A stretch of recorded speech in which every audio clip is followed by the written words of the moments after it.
You're watching Media Monitor.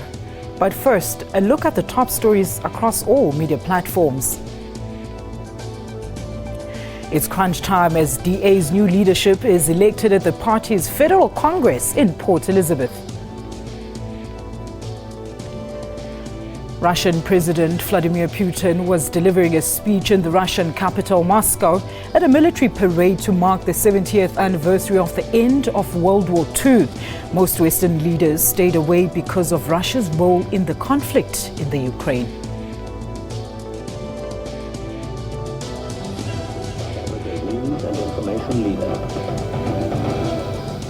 Top stories at this hour. Zille defends Alistair Sparks and opposition parties attempt to remove Balega Mbete. With the news at 8, I'm Tabile Nwata. Good morning.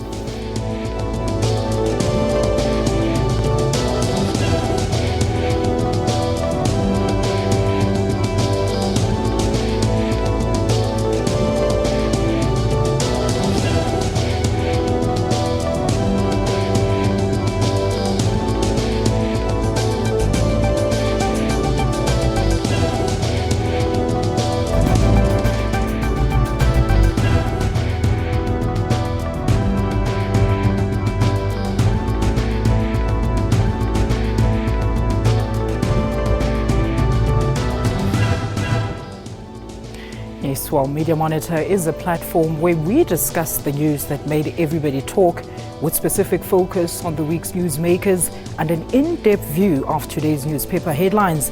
And I am your host, Alicia Jali. Remember, to share your views on our topics, you can call us on the following numbers: +2711 714 6843, 714 6847 and 714 6857, or interact with us on Facebook as well as on Twitter at SA Media Monitor. Once again, a very, very good morning to you.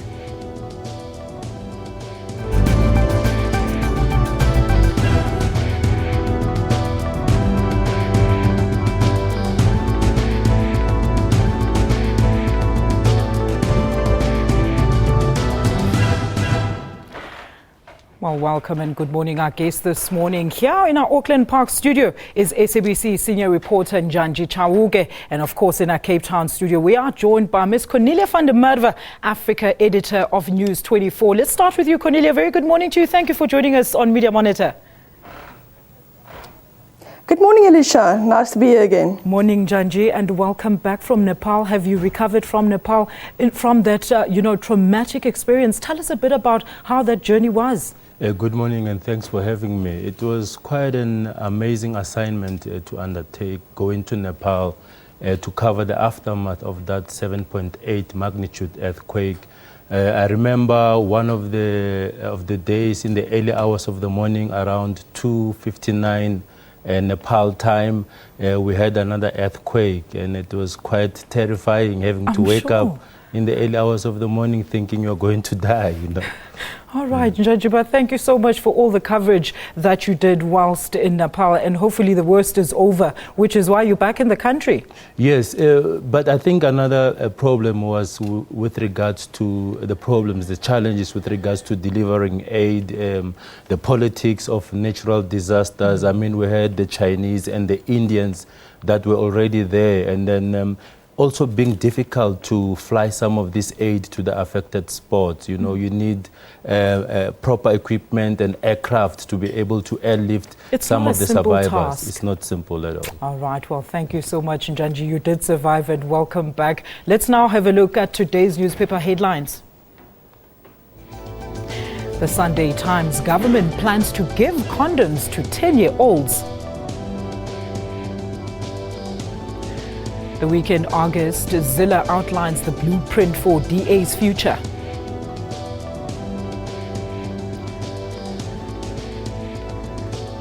The City Press: shattered family wants answers. The Sunday Independent: a private ward for honey killer.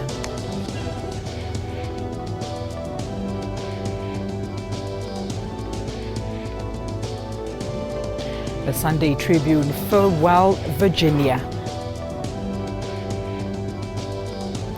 Zimbabwe Sunday: May IMF gives thumbs up. And also on the same paper, meet Zim's 13-year-old mother. Well, happy Mother's Day to her.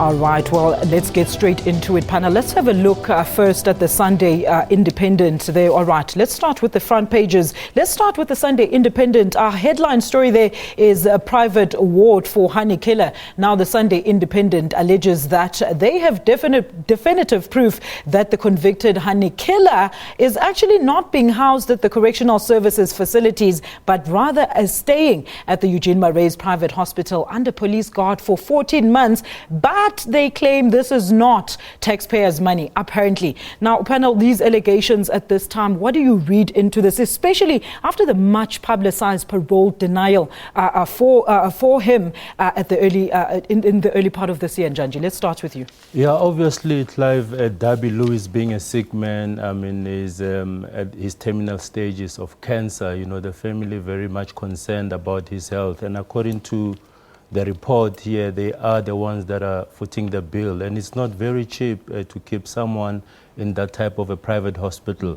But I think what will be happening in the next few hours, journalists will have to get comment from the Justice Ministry or the Justice Department and Correctional Services as well.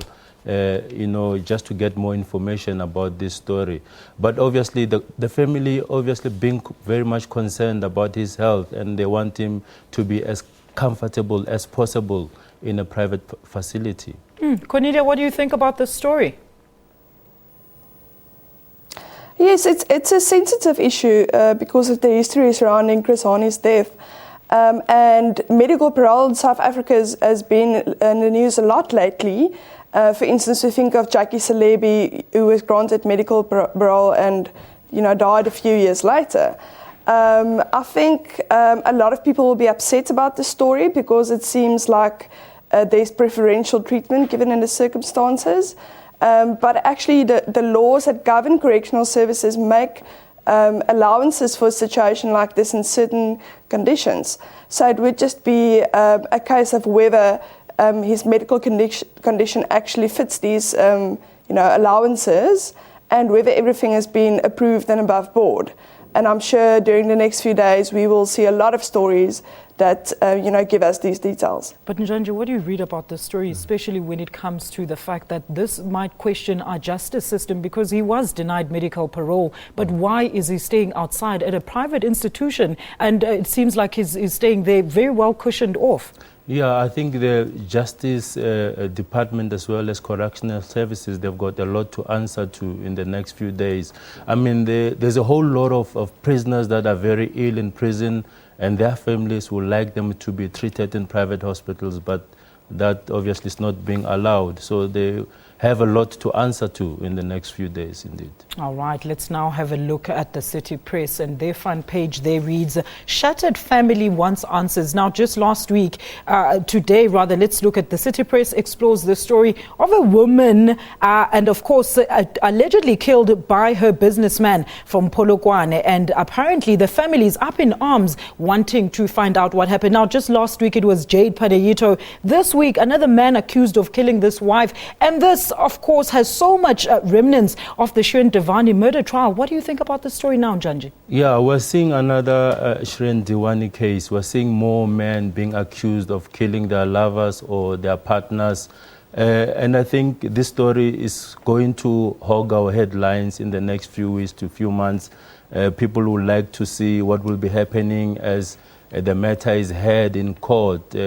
We've seen with previous cases, the Shirin Diwani case, initially there were denials, but the matter was heard in South African courts. And there are still attempts to try and bring him back to South Africa so that he can face the full might of the law, because the family still feel that justice was not done. Cornelia, what do you think? Yes, this is quite sad. We keep seeing these stories of men either abusing or, killing their wives. I think it's also a part of the bigger picture of, the role that violence against women plays in our country. It's a massive issue, and if you look at the statistics, a woman is way more likely to be killed by a lover or a husband than she is by anyone else. And that is a very worrying issue that we need to address. The question is, how do you approach something like this? It really is a very worrying issue. All right, let's move on now to the Sunday Times. Is there the front page says jail diet not to taste of wife murder accused. Now, in relation to the story that we've just done, Janji, as if the story can't get any weirder, Sunday Times alleges that Christopher Panayuto, accused of orchestrating the murder of his wife Jade, is to apply for bail in a bid to get out of the overcrowded cells and escape the samp and beans diet they're subjected to in prison. Janji, really, as a front page, do you really think this story deserves the front page, and why? Yeah, but I think the angle that they've given to the story, I mean, here is a man that's accused of killing his wife. He's worried about the special diet. He's worried that he's eating beans and samp there. So it's a story that gets a lot of people talking. It's actually a shocking story that someone that has been arrested, accused of killing of his wife, is now worried about the overcrowded situation in prisons as well as the type of food that are being fed. But I think it's also shocking that on Mother's Day you are seeing more stories of violence against women hogging our front pages today. I think we should really question ourselves as South African men in terms of how we treat our women. Cornelia. Cornelia, go ahead. Cornelia, can you still hear us? All right, Njanji. I mean, let's look at, of course, another angle there on City Press. Let's shy away from serious news. Also on the front page, in pictures rather, is the celebrations of Kaizer Chiefs, of course, as they lifted the Absa Premiership Cup yesterday. Sadly, a fan was also reportedly killed in a scuffle with police during the pitch invasion. What does this mean now, Janji? I mean, we saw Kaizer Chiefs in the same position when they actually won that Premiership League in the deciding game. And we saw that they were fine. But now for somebody to lose their lives on celebrations, is this what, the sporting fraternity is actually allowing to happen at stadiums? And whose responsibility is it? Is it the stadium keepers or the clubs or even the PSL's, prerogative to educate the spectators when they come to the stadium about what they should and shouldn't do? Yeah, very shocking story indeed. And I'm surprised that the City Press is going with the picture of the celebration instead of showing us the picture of the person that has been killed, during that invasion of the pitch. Obviously we've got so many soccer lovers in the country, Chief supporters and all that, but I don't know if they've done justice to the family of this person that has been killed. I think it would have been proper to instead show the picture of this person that has been killed. And I think security really had to be tightened, and then it also calls for more education of the fans in terms of, when they go to stadiums, they have to follow protocol and behave, There's no need to behave in the manner in which they did. The allegations that there was a person that was trying to take the gun of the police officer, that's why he was shot and killed. They said the gun went off by mistake. Yeah, in a scuffle. Very sad indeed. All right, let's have a look at some tweets before we take an ad break.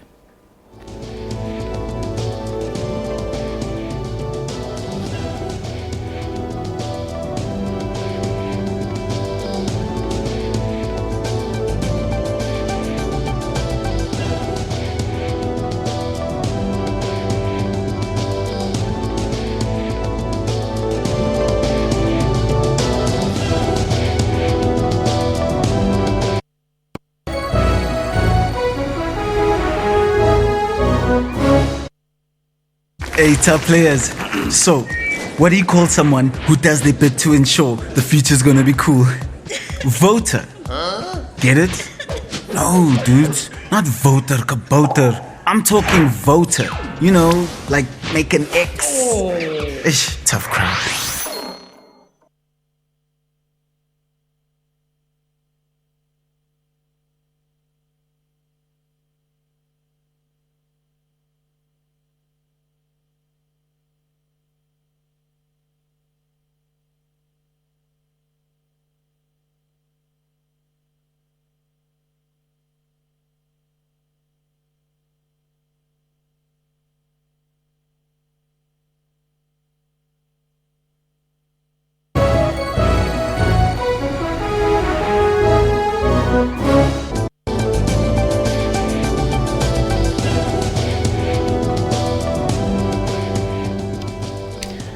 Welcome back to Media Monitor. If you have just joined us, our editors this morning is SABC senior reporter Njanji Chauke, and in our Cape Town studio we are very pleased to be joined by Cornelia van der Merwe, Africa editor of News 24. Now let's continue with the stories that caught media attention during the week.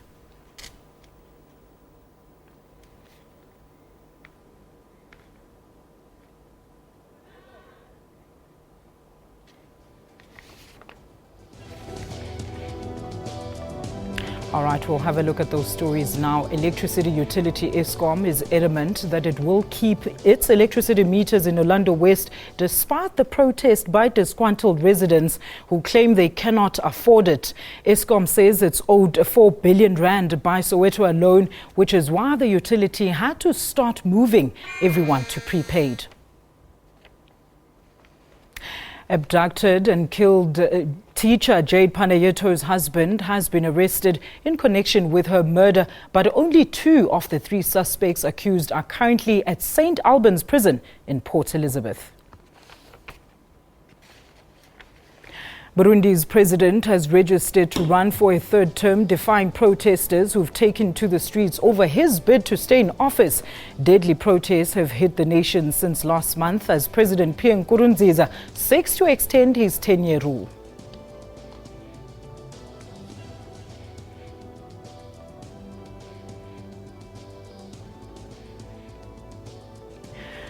Nigerian troops successfully rescued more than 275 people after several months of hostages by militant group Boko Haram. The UN Population Fund reported that some of the victims were discovered to be at various stages of pregnancies, some visibly pregnant, and will be screened for various diseases. Prime Minister David Cameron and his Conservative Party won a surprisingly solid victory in the British general election. Cameron has said he wants to govern for everyone in the United Kingdom amid growing fears for the future of the Union after Labour was virtually wiped out in Scotland by the NSP. All right, let's have a look at the inside stories now. Sparks fly over Verwoerd. Let's now have a look at this. Now, Verwoerd, the comment yesterday, Njanji, Mr. Sparks lived up to his name and caused quite a few sparks. And basically, this is basically a story about the controversial remarks by the veteran journalist Alistair Sparks at the DA's elective Congress yesterday about his perception of Hendrik Verwoerd, that he was a smart politician, sparking outrage on social media. Now, Mr. Sparks, once again, what do you make of these remarks in relation to the Dlamini saga that happened last week on Hitler's comments? Yeah, I think it's what a way to pay tribute to Helen Zille to really even use the name H.F. Verwoerd, you know, in comparison when trying to compare Helen Zille in terms of her skills as an orator and all that. I mean, that was quite shocking, especially for people that were planning to vote for the DA in the upcoming elections. We know we've got the local government elections coming up very soon. We know what the DA strategy is at the moment. They're trying to attract more black voters, especially young people. We have a lot of apathy in terms of voting among young people. And then with Mmusi Maimane gunning for the leadership of the DA, I think probably the DA is trying to really attract more of black voters, especially the young electorate. So it was quite shocking to even use the name of H.F. Verwoerd whilst you're trying to attract the black electorate. Cornelia, your views?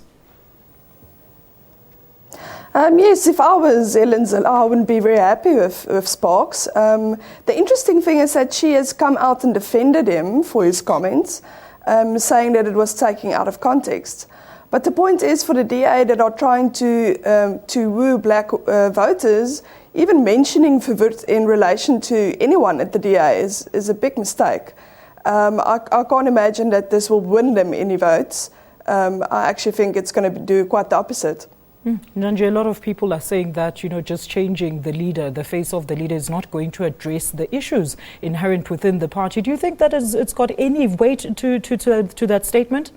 I think once the new leadership has been appointed, and then I think the local government elections will be a big test for the DA in terms of what percentage are they going to get. I mean, we saw with the recent general elections what they did in a number of provinces, especially here in Gauteng. Gauteng being a very highly contested province. We know that the DA currently, they hold the Western Cape, and then they've made serious inroads also into Gauteng. So I can just see the DA in their war room strategizing that now we're going to go for this province. Let's have this new leader. Let's have this black face in an attempt to lure black voters. But let's really talk about those statements by Mr. Sparks. What does it mean to the younger generation when they hear something like this from people that are hailed as, you know, veterans of the country? Yeah, I mean, Alistair Sparks, he previously, we even worked with him here at the SABC. He was one of our, I think he was the head of news at the time. It was quite shocking for me to hear him compare H.F. Verwoerd to Helen Zille in terms of her orator skills. So I think that it's a major setback for the DA, but it's up to the party how they're going to spin it. You know, I think the spinning machinery has to kick in now, and they really have to handle it in a very clever way. Some damage control is needed. Yeah, but social media has really gone wild, you know, in terms of these comments that have been made by Alistair Sparks. We know Eusebius Makeza, the comments that he posted and the comments that followed thereafter as well. All right, let's move on now to another story there, and it's about the recent UK elections. It says that South Africa is among the losers in the UK election. That is, of course, the Sunday Times, and on page 14. All right, now very sad to learn that the recent UK polls have left behind many casualties, including South Africa and its bilateral relations to the UK. Now, this totally brings a new interesting fact or factor to the UK polls, because many in the country probably didn't see them as having as any effect or any effect the results would have on our relations with the UK. What do you think about this now, Njanji? Yeah, diplomacy is very important. I mean, for not to have good relations with a powerful country like the UK, I think is very bad for South Africa. We understand that there was one trip that President Zuma cancelled. It was due to go to London. That trip was cancelled. And then also certain aid from the UK to South Africa was also cancelled. So it looks like things are not well, really, when we're talking about diplomacy between South Africa and Britain. And looking about the role that Britain, the UK, has played here in South Africa previously, I think they're one of the biggest investors here in South Africa. So it's important that the two countries have good diplomatic relations. And I think going forward, we are likely to see Pretoria going to the UK a lot, and probably there will be a state visit by David Cameron to South Africa as well. At least let's hope for that. Let's hope so, Judge. Cordelia, what do you make of this? I mean, South African citizens that have been in the UK for quite some time and have acquired the citizenship there were also able to cast their votes. What does this mean for them now with this new interesting development? Yes, I think it's more economic impact than it would necessarily be for the people who live there, South Africans who live there. But the bigger picture for the UK at the moment is that with the Conservatives that strong, and Cameron promising that they will have possibly a referendum on whether they will stay in the EU, things can change a lot for Britain, especially with regards to the European Union. Also, the Scottish Nationalist Party won by a landslide in Scotland, and this is now post a referendum on Scottish independence last year.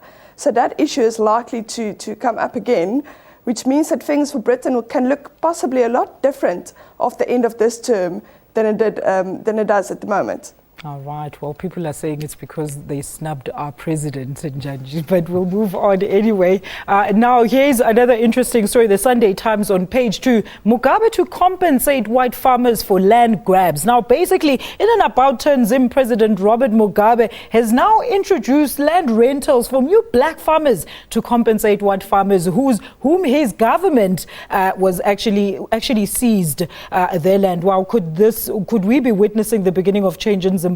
What do you think this move will do to Zimbabwe's overall standing internationally, Cornelia, in relation to their sanctions? Well, it seems like Mugabe is realizing that his country is in quite a lot of trouble, and he's trying to see if he can rectify some of that. I mean, the amount that they are offering to pay is something like $2 or $3 per hectare.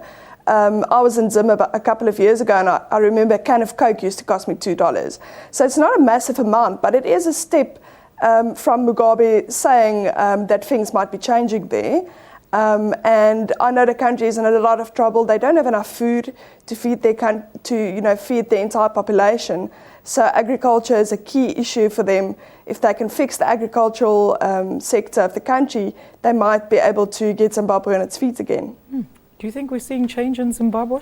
Yeah, finally? I think what we're seeing, I don't know if I'm justified to call it truth and reconciliation, Mugabe style, the land invasions were a big setback for that country. We saw with the influx of Zimbabweans here in South Africa because of what was happening back home, the economy not performing. And we saw President Robert Mugabe recently when he was here in South Africa. He's a man that has softened up. I'm not sure whether it's age or what, but it looks like he's really softening up. And then in the interest of his country and wanting the economy to grow as well, he's really starting to change things. There's a change of attitude on the part of President Robert Mugabe. Do you think this had anything to do with the recent visit to South Africa? Probably. We don't know what happened behind those closed doors, but probably there was a lot of talk about the change of policies. We know that the tobacco industry is quite big in Zimbabwe, so farming being a very key sector. So it's important that all sectors of that community have a stake or at least play a role. All right, and Zimbabweans were really hoping that his visit to South Africa, could bring back some positive feedback when he actually comes back in the country. That's where we're going to leave it for now. And after the break, we're going to discuss the socio-political impact of the tourism Indaba that's currently being held in Durban after the recent xenophobic attack. Stay with us.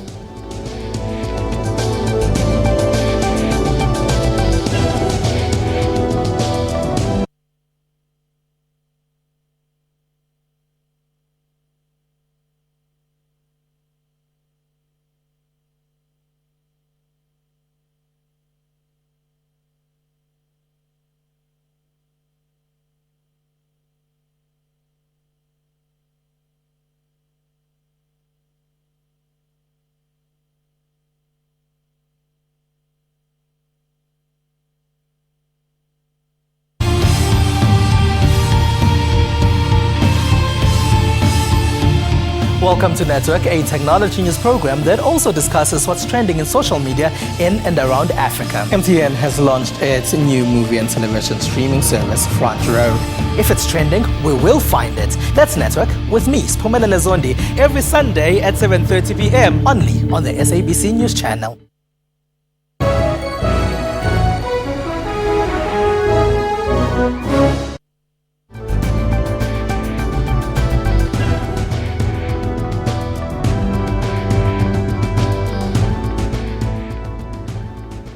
Welcome back to Media Monitor. Now, there have been mixed reactions about the origins of the recent xenophobic attacks in South Africa.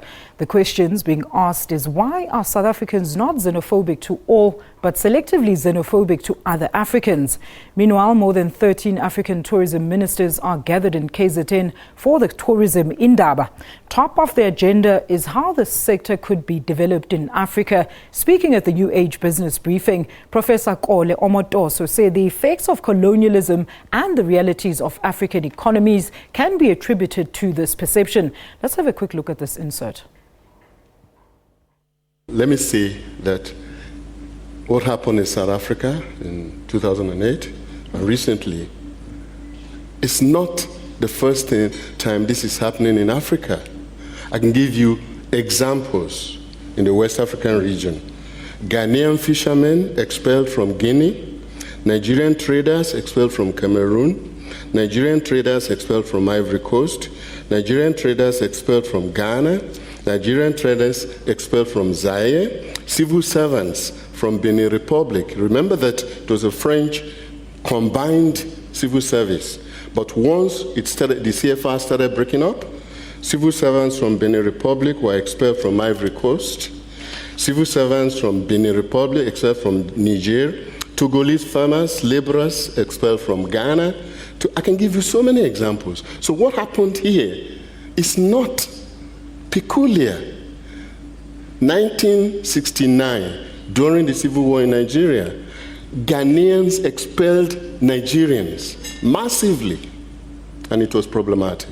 1983, a Nigerian government under Sheikh Shagari expelled Ghanaians. And I remember talking to the president of Ghana later, Rawlings, what problems it created for them. In any situation where a few African countries have been seen to be successful, most Africans with problems go to that country. Senegal, Ivory Coast, Nigeria, Egypt, Gabon, because of the small population, about 1 million people with a lot of oil money. So this is happening. It is nothing to say that it's xenophobic, is to say it's a malignant, non-motivated hatred of Africans for Africans. That's not true. We're in fact injuring ourselves. We're talking about contestation for small material conditions. You're contesting with people who have the primal first call to resources, and other people are getting. Very interesting views. Now in our Durban studios, we are joined by Ms. Beatrice Ngobo, the chairperson of the Parliamentary Committee. Ms. Beatrice, thank you so much for joining us here on Media Monitor. Very good morning to you. Good morning, and thank you. Now, Mam Ngobo, a lot of people are looking at this as an indicator of how South Africa ranks in the continent as a big player. How important is this gathering at the backdrop of the recent xenophobic attacks, especially in KZN? What have been some of the leading discussions taking place at the Indaba? At the Indaba, primarily the discussions were around how Africa can work together and the progress that Africa has made in the tourism world. It looks like Africa is slowly coming up. It seems some countries are doing very well around tourism, and South Africa also is beginning to do quite well. It's trying to do well in the field of tourism. And this conference is also sharing experiences from different Pan-African countries, because this is a Pan-African Indaba. So the many countries are sharing experiences. For instance, Zambia has given us quite an interesting information around the issue of immigration. And Madagascar has also given us quite a lot of information around airspace, the freedom of airspace in Madagascar, though it is not part of the Pan-African, as they said. But there is a lot of dialogue that is taking place so as to improve tourism in Africa. Yes, tourism is only 45% compared to the almost 180 to 100% tourism in the world or in the most developed countries. So South Africa is really trotting on slowly, but surely we'll get there. Thank you so much, Mom Beatrice. We're going to have to leave it there, unfortunately. And that was Beatrice Ngobo talking to us about the Indaba 2015 that kicked off in Durban yesterday and is still ongoing today. During this gathering, solutions and suggestions and presentations of the best tourism-related services offered by participating countries, this all to promote a unified South Africa. Now, today is D-Day for the Democratic Alliance. The party's Federal Congress is currently underway in the Nelson Mandela Bay in the Eastern Cape. Cape. And for the latest update, we now cross live to our reporter on the ground in Port Elizabeth, Tammy Dixon. Tammy, a very good morning to you. What do you have for us at the Congress today? Well, good morning, Alicia. Thank you very much, and welcome to Port Elizabeth, the venue of the DA Congress, a very historical Congress, I must say. Everybody has been really waiting for this moment. This is the time, this is the day where the DA is going to unleash the new leadership of this organization, somebody who's going to lead it into the new territories of growth. As you know, that this is a party that is really desperate to get into power, not only just in the Western Cape, but also outside of that province, and also take it to the union buildings. But the quick update at this point is that today, as you know, that this is the day of the voting. The election day, and indeed the voting did happen this morning. Started around 6:30, and all the delegates were expected to cast their votes. The information that we have now is that the voting has been concluded, it's been closed, and the voting, or rather the delegates that have voted, just about 1,370 something that have voted, and there are about 96 candidates that did not vote because they didn't come to collect their ballots, and so they didn't vote. But that doesn't make any difference because about over 90% of the delegates have voted. Now, what's happening now is that the counting continues, the capturing of those votes and the counting, and the announcement obviously is going to be made about lunchtime. So the plenary session is underway now. There are speakers on the floor. We expect them to deal now with the issues that really pertain to the governance of the Democratic Alliance, also to chart the way forward, to craft their battle plan in terms of how they're going to move now from here to the next Congress. Obviously, on the way there, you will have the local government elections and also the national elections that will come thereafter. And this is the battle plan now they are crafting. They've identified about 4 themes that they want to focus on. One is being the fairness theme, and the opportunity, the freedom, and the governance. All of these themes, they talk to a number of issues in the economic sector, in the governance in the country, and in terms of also ensuring that people who are disadvantaged by the apartheid system, they also get a chance. And all of those issues now are going to be discussed and throughout the day today. Tammy, look. But to get just a... Yes, Tammy, look, throughout the campaign for party leader, of course, Mmusi Maimane has been tipped as the favorite. Is that still the general perception in the camp, or have tensions risen amid the fierce competition? Look, tensions have always been there, and I think they are necessary, and I think they are quite part of the leadership race. You will find them anywhere, even in church. So that has not been an issue.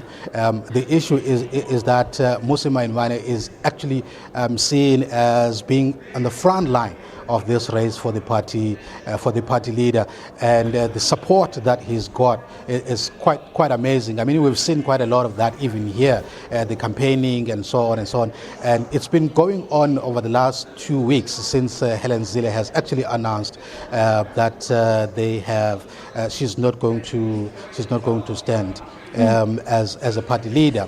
But what has actually happened during the process of this Congress yesterday was a comment that was made during the tributes that were paid to Helen Zille, which was made by the veteran journalist Alistair Sparks, which related to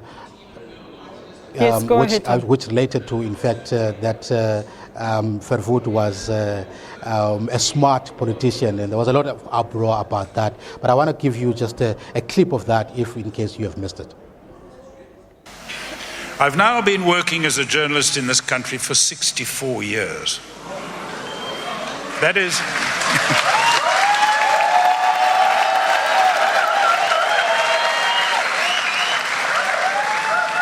Well, I can see we don't suffer from ageism in this audience. That is from the era of D.F. Malan to that of Jacob Zuma, in the course of which I've encountered some really smart politicians, the likes of Harry Lawrence, Bernard Friedman, Margaret Ballinger, Helen Suzman, Zach de Beer, Frederick van Zyl-Slabbert, Maria Steyn, Jaapie Besson, and yes, Hendrik Verwoerd. And also a huge number of incredibly dull and stupid ones.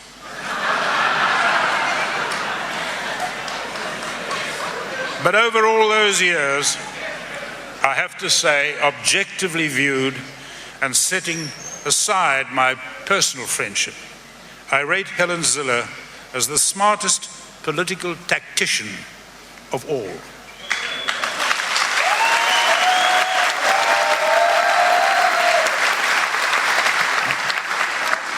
Now, I know Helen Suzman is your iconic figure, and rightly so. I knew her too as a close friend. Dame Helen, you know, of course, that she was knighted. Well, that's the veteran journalist Alistair Sparks making those comments at the DA Congress here yesterday. With me now, I've got the chairperson of the Federal Executive of the DA, really just to talk to us about this, Mr. James Self. Sir, can you just respond to the comments that were made, which many people feel that they were very unfortunate, that they would come at a time really when the DA is really trying to get away from the space where some people see it as having a potential of bringing back, in fact, Verwoerd's policies of apartheid? Well, the Democratic Alliance is very, very clear on the fact that it rejects the policies of apartheid and of Dr. Verwoerd unreservedly, and certainly Dr. Verwoerd has no place whatsoever in the policies of the DA.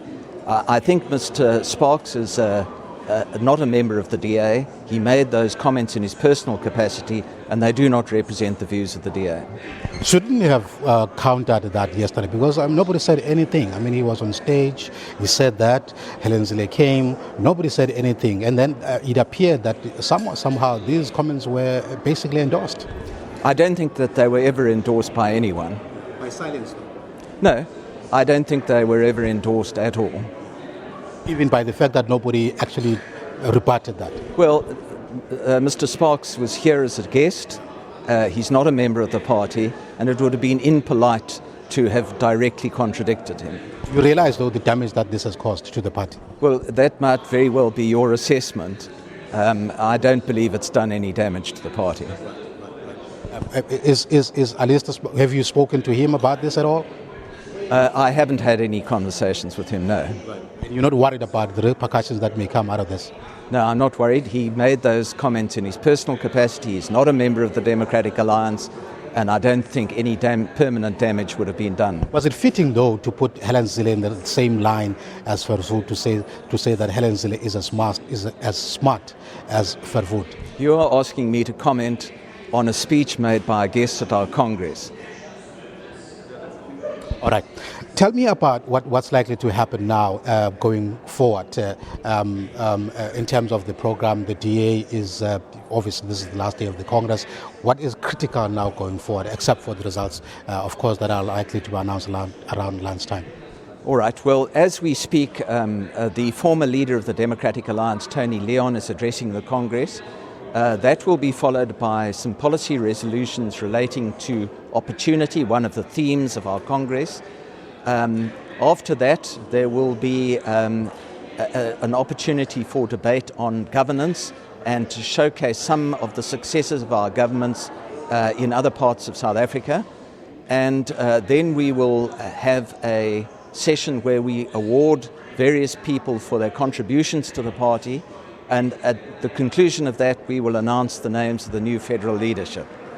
And from here, where is the DA going? What is the critical thing that the DA needs to do now as it moves from this Congress? Well, we yesterday adopted a values charter.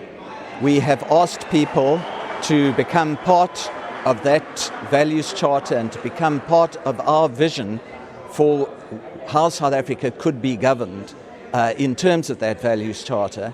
We will be culminating that in the launch of a vision statement later this year, and we will then start campaigning in earnest for the 2016 municipal election, including in this very municipality, which we want to win. Mr. South, thank you very much for your time. Thank you. All right, Alicia, that is Mr. James Salf. He is the chairperson of the DA Federal Executive. Obviously, you heard him. He's actually downplaying really the damage that the comments about Verwoerd being admired on the stage at the DA Congress here, they are downplaying the repercussions that could have really on the party in terms of how it's being seen. But one thing for sure, I do believe that the opposition parties, or rather the ruling party in particular, is likely to use that as an ammunition against the Democratic Alliance going forward. All right, Tammy, before I let you go, when can you expect the final results to be announced today?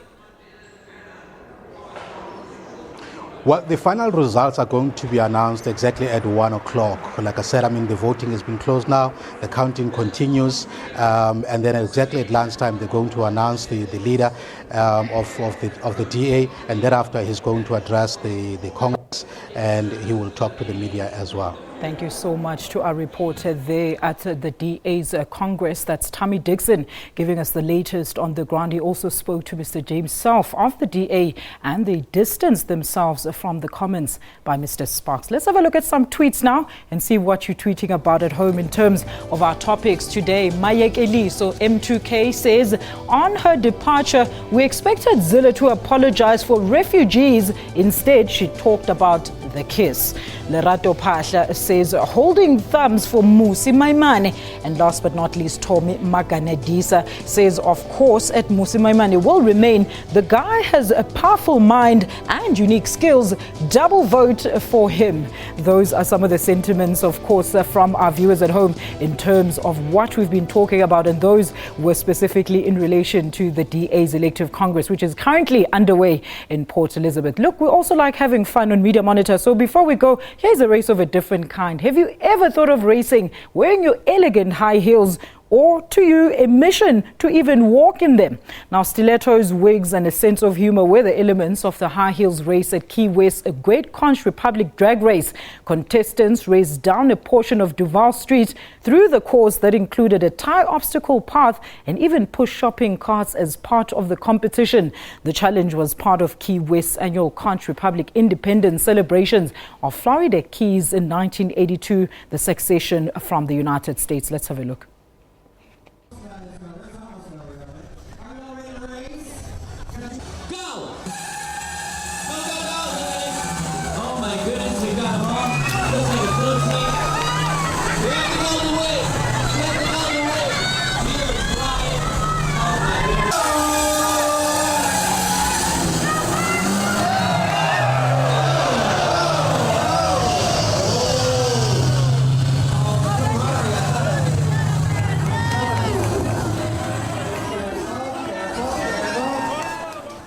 Janji, I want to challenge you to one of those races. We'll do it for our own good cause. But before I let you go, let's quickly find out what do you think will be prominent in the news this week? Obviously, like Tammy said, the DA Verwoerd story, the ANC is going to milk it for what it's worth. And then also the KFC story that was covered by Griselda Lewis, I think we are likely to still see that story coming up during the week. Thank you, Njanji. Cornelia, what do you think will be making news headlines this week?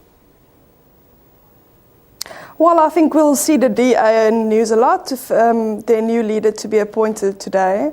And also possibly some follow-ups on all these cases of husbands, being in court for allegedly murdering their wives. I think we'll probably see a lot of that next week. A lot of follow-up, and we need a lot of justice. Thank you so much, Cornelia, and of course, Njanji Chauke here in studio with me. Viewers, your contributions and suggestions are highly valued. To engage with us, you can follow us on Twitter at SA Media Monitor, or share your views and comments on Facebook. Go to www.facebook.com/Media Monitor and tick like on our page. You can also email us your views about the show. Our email address is mediamonitor@sabc.co.za. Thank you so much for watching. Media Monitor, do join us again next week. And in case you missed this live show, remember, you can still catch the repeat tomorrow morning at 2 a.m. Alternatively, go to our SABC YouTube link on www.youtube.com/SABC News. For myself, Alicia Jali, and the rest of the QTIV team, you have yourself a blessed Sunday and a happy Mother's Day to all the mothers out there. Goodbye.